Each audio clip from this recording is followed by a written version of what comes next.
Hi everybody. So today's lesson is going to be for Friday, May 8th. You don't have a bell ringer today, but we do have 3 slides. So we're getting closer and closer to the end of this unit. We still have a lot of slides to do, so we're going to be like zooming through these to finish them up. Like I said, we have 3 slides today and all of them are writing slides. So sorry. We're doing slides 40, 41, and 42.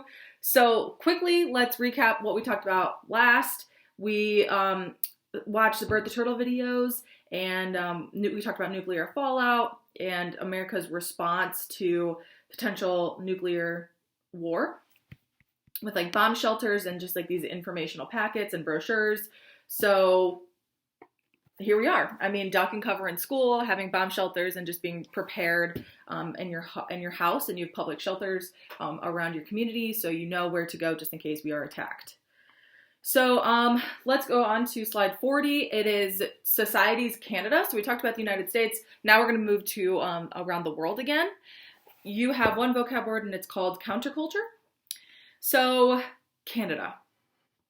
Don't really talk about Canada that much, but they're going to experience a lot of what the United States is going to experience in like the 70s, 60s, 70s during our proxy wars of Korea and Vietnam. So Canada underwent many of the same economic and social changes as the United States.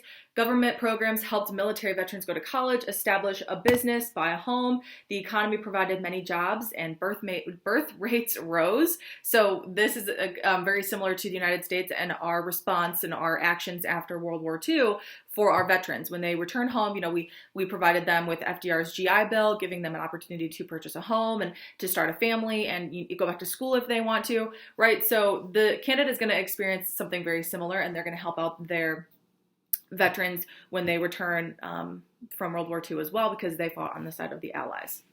So Canada also had an active civil rights movement, a women's movement, and a counterculture. So this is a rebellion of teenagers and young adults against mainstream society, and that spread across the United States as well. There's going to be lots of protests during the time period after World War II into the 60s and the 70s, like I said, with the proxy wars. A lot of people didn't think that we should be involved in Korea and Vietnam. Actually, I think it was the 4th or the 5th was the anniversary of the Kent State shooting. So they were protesting at Kent State, and the mayor of the town of Kent called in the National Guard to control the protesters, and the National Guard started shooting towards the protesters, and 4 people died. And these are college students protesting the fact that we shouldn't be violent, right? And so violence was pushed upon them, and 4 people died, 4 students died.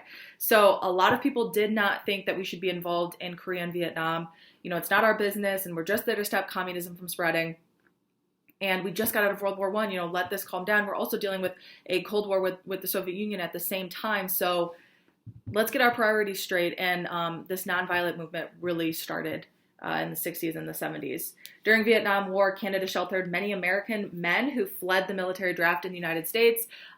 If you flee the draft, it's there's a derogatory term, and they are called draft dodgers.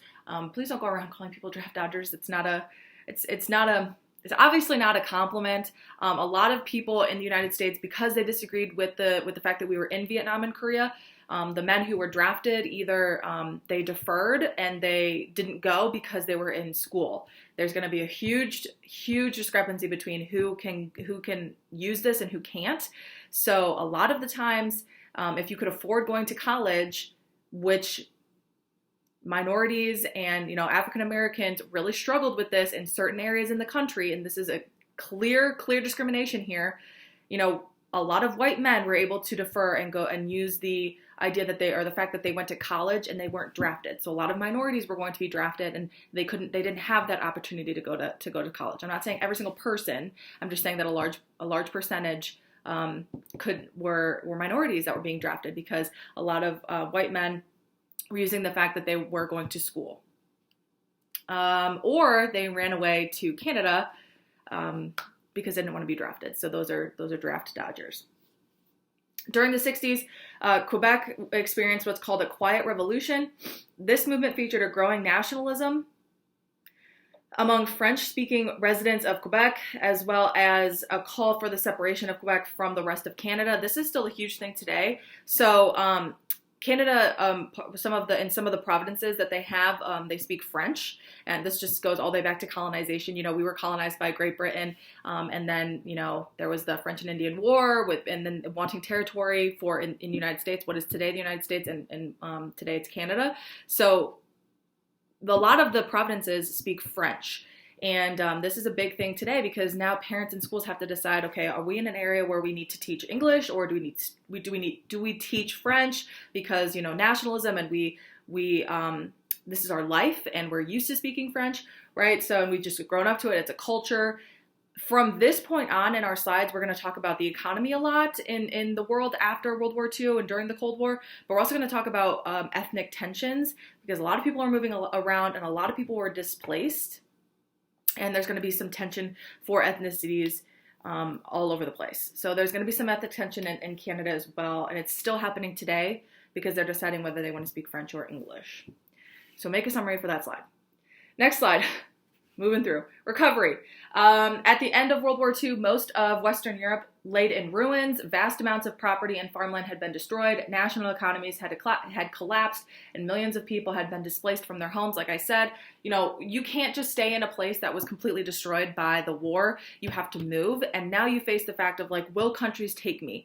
We're dealing with immigration problems today all over the world, and a lot of countries don't want all of these people coming in because they either can't take it with their economies, or there might be some ethnic differences as well. Western Europe's factories and farms were producing more by the early 1950s than they had before the war. West Germany, which is controlled by the United States, grew into a major economic power, and growth was strong in most other countries. Certain countries enjoyed more success than others. Other countries were really struggling with poverty, of course, because if you don't have the money or the support from allies, or you were completely destroyed from the war, you're going to suffer. And literally everyone's trying to rebuild emotionally, economically, politically, just rebuild after this World War II and this horrific event. When the availability of jobs attracted many immigrants from European nations, former colonies, the influx of people from different cultures causes strain in some places as Europeans struggle to adapt to newcomers. This has been a problem forever. So when we look at immigration today and how countries don't want to take immigrants and whatnot, or refugees, right? You have to take refugees because they're being persecuted by their government. But the fact of accepting people into your country, that's been a problem forever. We talked about this all year. Not every single country is going to be open arms, just waiting for people to come into their country. So a lot of people are going to be displaced, especially some of the Jewish community after the Holocaust, of course. So they're trying to find people that experienced World War II in Europe are trying to find a safe place to live, and not everyone is going to accept them. Post-war Soviet Union, this is slide 42. No vocab words. Same thing with slide 41 as well, no vocab words. Don't forget a summary for that slide.